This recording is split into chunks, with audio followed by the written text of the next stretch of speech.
Video में हम समझते हैं कि अर्थिंग क्या होता है, न्यूट्रल क्या होता है, फेज क्या होता है, कैसे हम मीटर से इलेक्ट्रिक की चोरी कर सकते हैं या अपने बिजली बिल को कम कर सकते हैं। पोल से गुजर रहे तार के ऊपर बैठा कोई पक्षी को करंट क्यों नहीं मार देता है। क्या हम अगर किसी रेलवे लाइन के ऊपर से जा रहे OHE वायर को पकड़ कर लटक जाएंगे तो हमें करंट मारेगा या नहीं मारेगा। तो इसको समझते हैं हम। सबसे पहले आप कुछ भाषा समझिए। जो फेज करंट होता है ना, इसके कई नाम होते हैं, पहले उन नामों को समझिए। फेज वायर को हम लोग लाइव वायर या जिंदा तार कहते हैं। इसे हॉट वायर या गर्म तार के नाम से भी जान जाता है। इसी को हम लोग कहते हैं मेन वायर।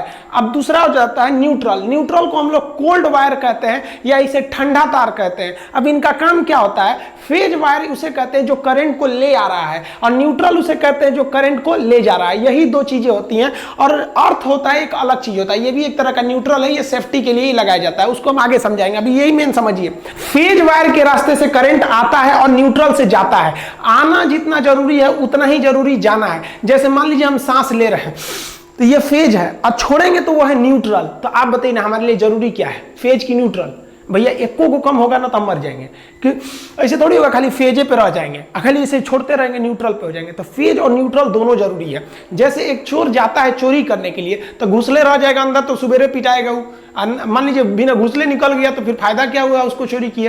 तो चोर जाने का रास्ता वो फेज, और जिधर से कूद के भागेगा वो न्यूट्रल। दोनों जरूरी है, फेज और न्यूट्रल। तगड़ा कौन मारता है भैया, दोनों बराबर है। सुरक्षा के लिए हम फेज तार को हम रेड कलर से रंग देते हैं, और जो न्यूट्रल होता है इसे किसी अन्य कलर से रंग दिया जाता है। अर्थिंग वायर को हमेशा हम हरा रखते हैं। अर्थिंग को लास्ट में समझेंगे। यहाँ देखिए, ये लाल वाला तार फेज के लिए हो सकता है, ये न्यूट्रल में आप किसी को भी यूज कर सकते हैं, लेकिन याद रखिएगा हरा तार का प्रयोग हमेशा अर्थिंग में करते हैं। देखिए, जब तक आपके पास न्यूट्रल नहीं रहेगा ना, आपको बिजली का झटका नहीं लग सकता है। करंट कहता है कि हम चले जाएंगे, जैसे हमको लौटने का रास्ता मिल गया तभी हम करंट मारेंगे। अगर लौटने का रास्ता नहीं है ना तो हम करंट मारेंगे ही नहीं मारेंगे। तो जो ट्रांसमिशन लाइन आ रही होती है इसमें न्यूट्रल जानबूझ के नहीं दिया जाता है कि गलती से भी कोई इसे टच कर जाए तो उसे केवल फेज मिले। अगर न्यूट्रल दे देंगे तो लौटने का रास्ता मिल जाएगा, उसे करंट मार देगा। इसमें देखिएगा यहाँ पर पक्षी बैठे हुए हैं, इन पक्षियों को करंट नहीं मारेगा क्योंकि ये केवल फेज पर बैठे हैं। न्यूट्रल मिलेगा तभी मारेगा। यहाँ इस पक्षी को देखिए, इसमें भी देखेंगे एक फेज है, ये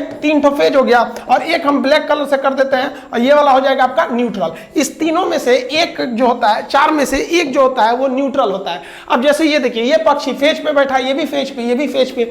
दो फेज वगैरह फेज पे बैठने से कभी करंट नहीं मारेगा, लेकिन जैसे ये न्यूट्रल पे टच हो जाएगा इसको करंट मार देगा। जैसे यहाँ देखिए ना, ये बकलोलवा को ये क्या किया है, अपने पंजा से इसको पकड़े हुए है और ठोड़ से, चोंच से इसको पकड़ लिया है।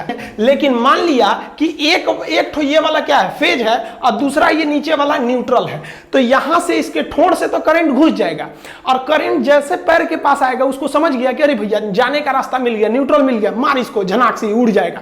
या फिर ऐसा भी हो सकता है कि नीचे वाला फेज हो, ऊपर वाला न्यूट्रल, तो नीचे पैर के रास्ते करंट घुस जाएगा, और ठोड़ के रास्ते से देख लेगा कि जाने का रास्ता है तो मार देगा इसको, इस ससुरा मरेगा ये। अगर ये फेज और न्यूट्रल पर बैठा है तब देखेंगे तो एक कौवा यहां बैठा हुआ है, ये कौवा फेज पर बैठा हुआ है, तो इसको करंट नहीं मारेगा क्योंकि न्यूट्रल नहीं है इसके पास। लेकिन ये आदमी को देखिए, बकलोलवा को, अपने जमीन पर खड़ा है तो जमीन से इसको न्यूट्रल मिल जाएगा क्योंकि करंट को जाने के लिए न्यूट्रल जमीन है। सबसे बड़ा न्यूट्रल जो होता है वो जमीन होता है। तो ये तो न्यूट्रल ऑलरेडी है, और इसके ऊपर से ये किसी लोहे के छड़ द्वारा इसको छू दिया है। तो ये तो छू के ले आया है किसको, ये तो लेके आ रहा है फेज को। अपने पैर जमीन पे खड़ा है, मिल गया न्यूट्रल, फेज न्यूट्रल मिल गया, मारेगा इसे, चुरा मरेगा ये। देखिए, रेलवे का जो ओवरहेड इक्विपमेंट OHE वायर गया रहता है, अगर आप इस वायर को पकड़ के लटक जाते हैं तो आप तो केवल एक फेज बन गए। मतलब करंट जो है वायर से आपके शरीर में आ गया है, लेकिन आपको झटका नहीं मारेगा क्योंकि झटका मारने के लिए उसको चाहिए न्यूट्रल। आपको न्यूट्रल नहीं है। आप कहेंगे तो ट्रेन कैसे चल जाती है, तो ट्रेन जो होती है ऊपर से लेती है फेज, और उसके रास्ते उसके मोटर में आता है करंट, और चक्का जो होता है उसके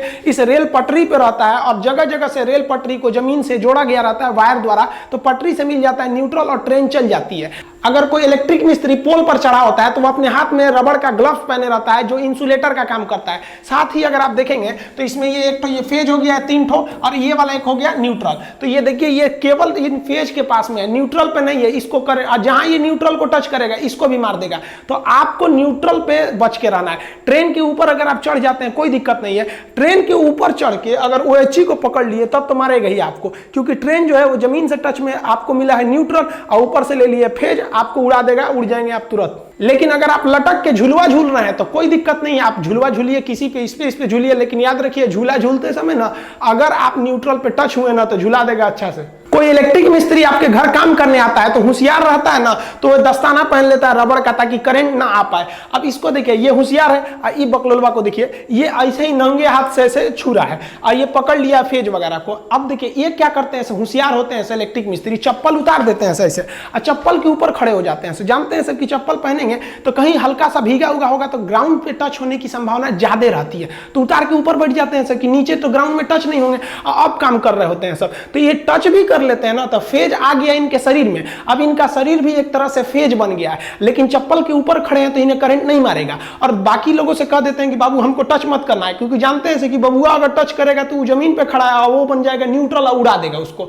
तो अगर आप उसको टच कर लेते हैं तो वो तो था फेज, आप जैसे इसको टच किए हैं, आपका पैर जमीन पे है और अगर जमीन के संपर्क में आ गया, नंगे पर हैं आप या फिर भीगा हुआ है, तो फिर मार देगा, वो हो जाएगा जाने का रास्ता न्यूट्रल। अब जमीन हो गया न्यूट्रल और तार हो गया आपका फेज, और आप मिस्त्री और वो दोनों लोग क्या हो गए, बॉडी बन गए, लोग आप लोग को उड़ा देगा। तो ये मिस्त्री जो है, ये देखिए ये होशियार भी है, स्मार्ट भी है, इसे पूरा कर्मफोर है। अर्थिंग समझिए क्या होता है। अर्थिंग का यूज केवल सेफ्टी के लिए किया जाता है। जैसे मान लीजिए कि यहां से करंट आ रहा है तो रेड वाला फेज है वो ला रहा है और न्यूट्रल है ब्लैक